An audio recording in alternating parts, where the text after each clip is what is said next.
Pain is the thing I acquire, mental desire.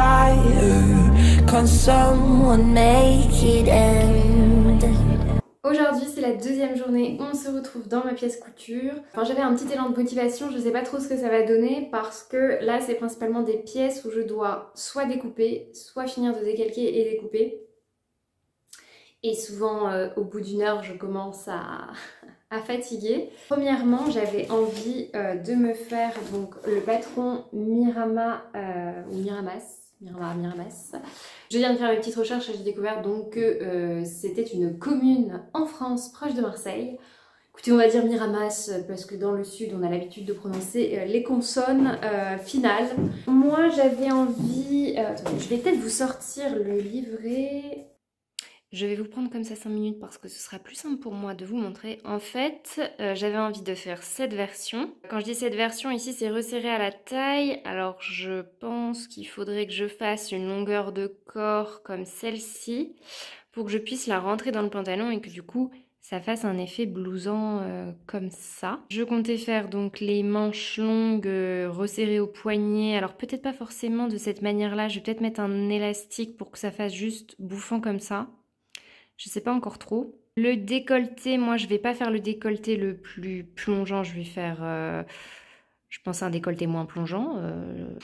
Ici vous avez les petits, des petites rouflaquettes, enfin des petits froufrous liés au fronce. En fait c'est le même principe que la jupe Belize de Pretty Mercerie, cousée à 1 cm en superposant les deux tissus. Je veux faire ce petit col avec les froufrous et le petit lien pour resserrer. J'étais en train de décalquer le patron Miramas de Belen. Et depuis samedi, je sais que j'ai un colis qui est censé arriver, mais sauf que j'ai rien acheté. Donc là, j'étais très curieuse aujourd'hui parce que il est enfin arrivé.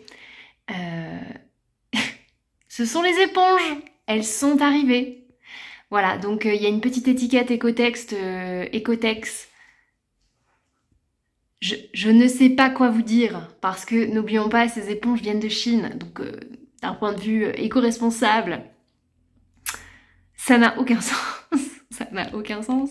Et franchement, j'ai regardé les éponges, je pense que c'est des étiquettes qui ont été cousues comme ça, mais je sais pas vraiment si les éponges sont réellement Ecotex.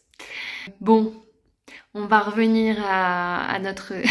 notre décalcage de patron, mais j'étais obligée de vous faire ce point, cet update sur l'arrivée de ce colis. Donc j'ai choisi plutôt une viscose que j'ai déjà utilisée pour une blouse blondie d'achat sur un fil. Bah, je vais vous la montrer puisqu'en fait je suis dans ma pièce couture. Donc j'avais fait cette blouse blondie qui rend bien mieux en portée que sur cintre. Si vous voulez avoir un aperçu, portée, elle ressemble davantage... Elle ressemble en fait à la blouse d'Abélia de Cézanne. Je viens de me rendre compte... Non. Alors la viscose est pas de très bonne... et pas de très bonne qualité. Oh non, je viens seulement de m'en rendre compte. Alors c'est sur la manche...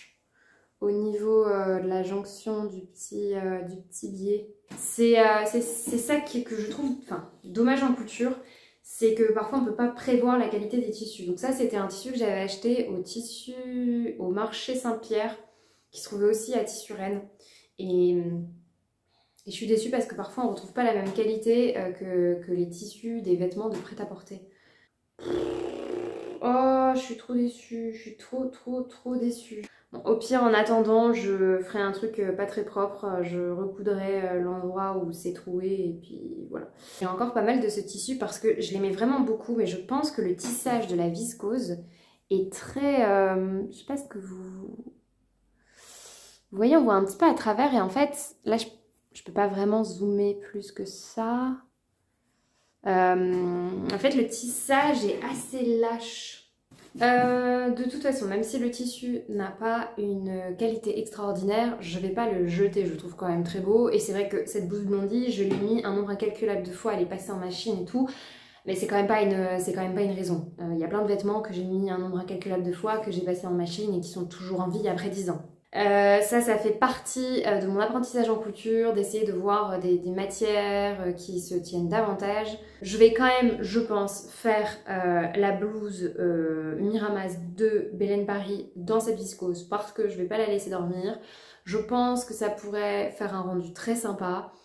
Et ça me permettra de tester le modèle. Et puis la blouse durera le temps qu'elle durera. C'est bon à savoir. Dès qu'on commence à décalquer ou à coudre, voilà le chantier. Alors j'ai fini de décalquer le patron Miramas de Belen en taille 36. Et là j'ai un petit pic d'hypoglycémie. Enfin en tout cas là d'un coup je me dis oh mon dieu ça va pas, faut que je mange. Donc je pense que je vais m'arrêter là. J'aurais aimé redécalquer le patron Orage de Direndo en taille 36. Mais là maintenant tout de suite ça va pas trop être possible. Et oui je sais pas, moi le décalcage tout ça et découper du tissu, je n'arrive jamais à faire ça de manière rapide, enfin en tout cas efficace. J'ai toujours l'impression de passer 3 plombes à décalquer, à découper. C'est pas les étapes que je préfère, clairement. Autant repasser, coudre, tout ça, ça me dérange pas. Mais ouais, décalquer et découper le tissu, c'est toujours hyper chronophage. Je vous remonte le tissu dans lequel je compte faire le troisième t-shirt, donc au Orage. Je vais y arriver là, du coup vous voyez que je commence à... J'ai plus le fioul pour réfléchir. Mon corps me dit va manger. Et le pire c'est que je me suis pas préparée à manger, donc si je veux manger il faut attendre genre 40 minutes que je pense que je vais me prendre un plat et tant pis pour le plat cuisiné maison. Je comptais refaire ça donc dans ce tissu là que je vous ai déjà montré, qui est un peu... En fait il a un relief comme les jerseys en lin un peu. Ça me fait penser à ça, mais la composition c'est marqué 60% coton, 40% laine. Ça tiendra peut-être pas aussi chaud, mais c'est l'occasion de le tester. J'ai 1,50 m sur 1,40 m et j'avais acheté ça au Sacré Coupon, dont je vous ai déjà parlé à plusieurs reprises. Je pense pas que le tissu se trouve encore sur leur site. Je l'ai déjà acheté il y a un bout de temps. Et celui-là, je me demande si je l'ai pas eu dans la boutique Sacré Coupon. En fait, il y en a deux. Il y en a une qui est consacrée plus aux mailles, mais il n'y a jamais grand-chose. En fait, il y a une partie cuir, maille, sweat, mais c'est souvent des matières... déjà, les sweats, c'est souvent du polyester, donc... ou dans des coloris que j'aime pas trop. Moi, je vais plutôt dans la boutique où, en fait, c'est là où il y a la viscose, le polyester... Enfin, où il y a plein de tissus et c'est plutôt du chêne et trame, voilà. Si, j'avoue que je sais pas trop à quoi m'attendre, je vous l'avais déjà dit, il a l'air d'avoir une bonne... J'essaie de vous prendre dans le sens du... Il a l'air d'avoir une très bonne élasticité, mais en fait, je sais pas si le retour... Enfin, vous voyez, j'ai l'impression que ça va se détendre. Je pense que j'ai fait le tour, je vais m'arrêter là, je vais aller manger. Et là, je vous avoue que j'ai qu'une envie, c'est de me caler devant des épisodes de podcast et de tricoter. Je vous montrerai. Donc là, j'ai terminé. Hier soir, j'ai fait les diminutions sur la première manche de mon pull. Il faut que je fasse les côtes du poignet de manche et ensuite que j'attaque la deuxième manche. Mais ouais, je vais aller manger déjà, ça ira mieux. J'en profite du coup le temps que mon plat chauffe pour vous montrer l'avancée dans mon pull. Donc, alors là il est sur l'envers, mais j'ai attaqué la phase... Enfin là j'ai fait toutes les diminutions, donc j'avais des mailles en trop parce qu'en fait, normalement j'étais censée avoir 71 mailles et je vous avais dit que j'en avais rajouté pour pas être trop serré. Et en plus, entre temps, j'avais perdu une maille que j'avais remontée. Donc j'étais à plus 74 ou 75. Le rythme des diminutions est indiqué et en fait c'est pas juste des knit together, c'est vraiment, il y a des knit together, il y a des, moi j'avais jamais fait ça, mais des doubles diminutions. Alors ça crée des doubles diminutions mais qui penchent à gauche, qui penchent à droite, pour faire quelque chose de très symétrique. Alors là on est à un degré On est à un degré de précision qui m'échappe. Je ne sais pas si vous allez vous en rendre compte. Donc en fait, on fait les doubles diminutions pour ces parties-là, pour que les côtes se rejoignent. Donc c'est une petite manipulation à faire comme pour les torsades. Et en fait, il y a une partie qui va dans ce sens-là et l'autre qui va dans ce sens-là. C'est hyper précis. Il me reste à faire, comme je vous l'ai dit, le poignet de manche. C'est pas indiqué de changer d'aiguille, mais tout comme pour le bas du corps, je vais prendre des aiguilles 3 et tricoter les côtes en 3. Et ensuite, je vais essayer de remonter les manches aujourd'hui. Mais je vous dis ça, je me suis fait la réflexion que aujourd'hui je me sens... alors je suis plus du tout dans mon SPM, voilà, j'ai attaqué la période, la période glorieuse des règles, mais je sais pas, j'ai un coup de mou d'un seul coup. Et en fait, je me dis, mais Maëlys, mais pourquoi tu te fais des programmes pareils, quoi? Genre, pose-toi. Mais ça, dans ma tête, c'est pas possible. J'ai un parcours un peu enfin, spécial, je sais pas, mais en tout cas, j'ai toujours grandi un peu, vous savez, formaté par le il faut travailler, c'est comme ça qu'on obtient ce qu'on veut, et mon parcours en fait est un peu le reflet de cette vision-là qui est pas du tout une vision déshonorante, hein. Bien sûr que si on veut des choses dans la vie, peu importe ce que c'est, rien ne tombe comme ça en claquant des doigts, hein. Si vous ne vous levez jamais de votre canapé, il n'y a pas grand chose qui va se passer, et je trouve que c'est valable dans plein de domaines, que ce soit les arts créatifs. Ça veut dire que si je ne tricote pas la deuxième manche de mon pull, elle ne se fera pas toute seule. Si je ne vais pas faire du sport, je vais pas progresser, je vais pas progresser tout simplement. Donc il faut bien à un moment ou à un autre s'y mettre. Et donc du coup mon parcours c'était, enfin voilà, j'ai toujours été le genre de personne à faire, vous voyez, quand j'étais à l'école, à faire plein d'options, à avoir des emplois du temps remplis. Je faisais du 8h-17h avec cours le midi parce que j'avais plein d'options. Et après je suis passée par prépa, j'ai passé des concours de ce type-là aussi, donc des concours vraiment où vous passez votre journée à bosser, et si vous arrivez à vous octroyer 1 heure et demie pour regarder un épisode ou vous détendre, c'était... Enfin voilà.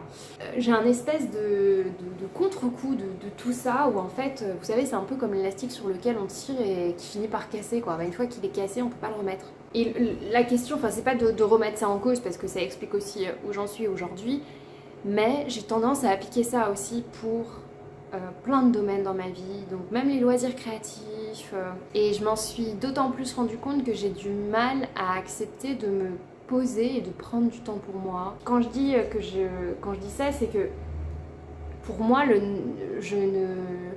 même quand je me dis que je ne fais rien, en fait, je suis tout le temps en train de faire quelque chose. Vous voyez, je me fais une liste de projets à coudre, ne serait-ce que ma liste d'aujourd'hui. Vous voyez, je suis en train de vous dire que je vais remonter la manche de mon pull, que je vais attaquer le poignet de manche, et que je vais décalquer le patron Miramas et éventuellement redécalquer le patron d'Irendo. Et je me dis, tout ça dans une journée, c'est faisable, hein, mais en fait c'est peut-être un peu too much. Et puis surtout que là aujourd'hui, est-ce que vraiment en fait finalement j'ai envie de faire tout ça? Est-ce que j'ai envie de me l'imposer? Et vous voyez, je suis toujours dans cette ambivalence. Alors c'est intéressant parce que finalement on est... ouais, je vois bien que j'ai été... formatée par le système, et je suis pas la seule, mon conjoint est aussi comme ça. On a ce sentiment que si on ne fait rien, enfin dans le sens si on n'est pas en train de faire quelque chose, on est des glandeurs, et donc bouh c'est pas bien. J'essaye vraiment de remettre ça en cause, parce que c'est pas le fait, je vais prendre l'exemple du travail, c'est pas le fait de travailler de 8h à 20h qui donne de la valeur à ce qu'on fait et qui nous donne de la valeur. Enfin, je suis vraiment dans une période où je remets en question cette manière de faire. Enfin, oui, je suis enseignante, et quand je vois que les gamins ils font du 8h, 17h, je trouve ça débile. Je trouve ça débile, je trouve ça vraiment stupide. Au final, l'école, c'est avant tout une garderie géante. C'est-à-dire que si les élèves font du 8h, 17h, c'est bien parce que les parents font des horaires plus ou moins comme ça. Qu'ils soient à l'école permet aux parents de faire des horaires parfois complètement dingues. Et encore, je suis sûre que parmi certaines d'entre vous, il y en a qui font des horaires peut-être décalés ou autres, ou qui finissent parfois plus tard. Mais c'est quand même des horaires aberrant, hein, parce que personne n'est productif sur 10 heures de travail. Enfin, j'enlève la pause du déjeuner, mais je sais pas si vous avez essayé d'être productif pendant 4 heures d'affilée, non. En fait, non. Et la deuxième chose, c'est que on prépare aussi plus nos élèves à être prêts à ce système-là, qu'à vraiment les éduquer au sens où on pourrait l'entendre. Après, je pense que c'est aussi particulier. Moi, j'ai toujours été le genre de personne à travailler 3 heures d'affilée avec une concentration intense et ensuite, il n'y a plus personne. Mon cerveau, il s'éteint, quoi. Mais je me suis vite rendu compte qu'en fait, en 3 heures de temps, j'arrivais à faire l'équivalent d'une journée pour d'autres personnes. Donc, c'est pas tellement le temps qu'on passe à faire les choses qui compte, c'est la qualité. Ça veut dire que si en 1 heure, vous arrivez à faire un travail de qualité, eh ben, tant mieux. Mais cette idée qu'il faut chauffer une chaise pendant 5 heures d'affilée, moi, je vous avoue, ouais, c'est quelque chose qui me convient plus du tout. Donc l'avantage, c'est que j'ai quand même un métier hybride enfin un métier hybride, ça veut dire où ensuite je suis libre d'organiser mon travail comme je l'entends et je vois bien que c'est quelque chose qui me convient quand même davantage. Mais bon, vous voyez, en ce moment, mon boulot fait que je suis obligée de me lever en période scolaire tous les jours à 6 heures pour prendre les transports et commencer à 8 heures. Quand je vois la tête des élèves et quand je vois ma tête, d'un point de vue humain, je trouve ça nul. Bon, il y aurait beaucoup de choses à dire, hein, de toute façon sur notre système éducatif, mais je veux pas trop paraître blasée pour aujourd'hui. Je vais aller manger et ensuite, peut-être plutôt que je me regarderai un épisode ou alors là récemment, j'ai repris un peu les jeux vidéo parce que j'étais une très grande. J'ai toujours beaucoup aimé les jeux vidéo. Souvent les jeux narratifs avec vraiment une histoire profonde, des personnages bien développés, etc. Il y a quelques jeux comme ça qui m'ont transporté à l'équivalent en fait de ce que peuvent faire les films et les séries. Et donc je redécouvre ça en ce moment et ça me fait du bien. J'ai fini de décalquer le patron Miramas en taille 36 et j'ai fini de le décalquer et j'ai découpé mes pièces. Je vous montre ça, donc du coup voilà, il fallait thermocoller le col. Normalement j'ai toutes les pièces nécessaires. Il faut juste que je vérifie pour les petits liens du col. Je pense qu'il faut avoir un...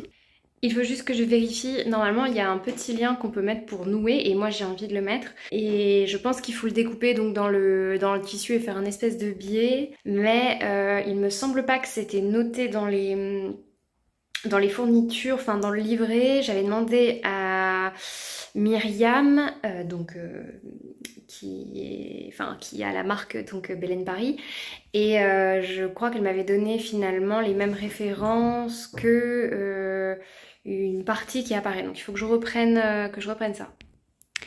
Je vous présente le chat le plus needy du monde en ce moment. C'est-à-dire que ce chat ne supporte pas d'être seul si on est dans la maison. Hein? Et tout à l'heure, il a essayé d'attaquer mon patron derrière. Là, il est en mode genre, je suis là mais j'ai envie de jouer. Genre, entertain me. Je suis motivée pour faire le col avec un froufrou. Je me suis servi de la pièce de froufrou qu'il y a dans le patron, sauf que pour le monter, je me suis servi de la vidéo d'Atelier Scamit, chemise liseron. Donc en fait, la créatrice Myriam proposait de se faire un rouleauté, mais comme j'ai un tissu très fragile et je sais que ça allait le craquer, je pense que ça durera plus longtemps si je l'ai fait comme ça. Donc en fait, j'ai replié ma bande de tissu, je l'ai repliée envers contre envers, j'ai fait mes lignes de frange, j'ai froncé, j'ai cousu d'abord sur la partie thermocollée pour être sûre, je sais pas si vous voyez qu'il y a bien 3 épaisseurs, j'ai cousu sur la partie thermocollée pour bien placer le froufrou en fronçant davantage sur les coins comme conseillé dans la vidéo de Johanna d'Atelier Scamit. Et puis ensuite, attendez, parce que c'est dur de faire les choses avec une main. Et ensuite, j'ai cousu la deuxième partie du col, j'ai dégarni les arrondis et j'ai retourné et j'ai repassé. Et voilà. Et je suis assez satisfaite au début, je trouvais que le froufrou était pas assez grand. Mais finalement, je pense que ce sera juste la bonne taille. Et au moment où je vous dis ça, je me rends compte que j'ai oublié de mettre les liens.